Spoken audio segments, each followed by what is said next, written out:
एक बार की बात है, किसी शहर में एक बड़े से पेड़ पर एक पक्षी रहता था, जिसका नाम था सिंधुक। सबसे चौंकाने वाली बात यह थी कि उस पक्षी का मल सोने में बदल जाता था। यह बात किसी को भी पता नहीं थी। एक बार उस पेड़ के नीचे से एक शिकारी गुजर रहा था। शिकारी उस पेड़ के नीचे आराम करने के लिए ठहरा। वो आराम कर ही रहा था कि इतने में सिंधुक पक्षी ने उसके सामने मल त्याग कर दिया।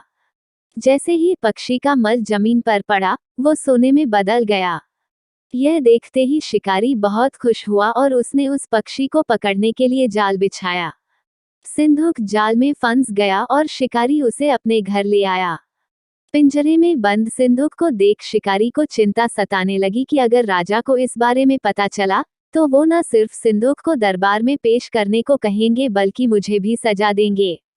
यह सोचकर डर के मारे शिकारी ने खुद ही सिंधुक को राज दरबार में पेश कर राजा को सारी बात बताई। राजा ने आदेश दिया कि सिंधुक को सावधानी से रखा जाए और उसे अच्छे से खाना खिलाया जाए। ये सब सुनने के बाद मंत्री ने राजा को कहा, आप इस बेवकूफ शिकारी की बात पर भरोसा मत कीजिए। कभी ऐसा होता है क्या कि कोई पक्षी सोने का मल त्याग करे? इसलिए अच्छा होगा कि इसे आजाद करने का आदेश दें। मंत्री की बात सुनकर राजा ने चिड़िया को आजाद करने का आदेश दिया। सिंधुक उड़ते उड़ते राजा के दरवाजे पर सोने का मल त्याग करके गया।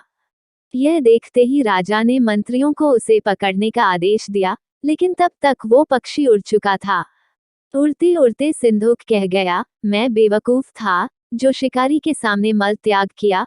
शिकारी बेवकूफ था जो मुझे राजा के पास ले गया। राजा बेवकूफ था जो मंत्री की बात में आ गया। सभी बेवकूफ एक जगह ही हैं। कहानी से सीख, कभी भी दूसरे की बातों में नहीं आना चाहिए और अपने दिमाग से काम लेना चाहिए।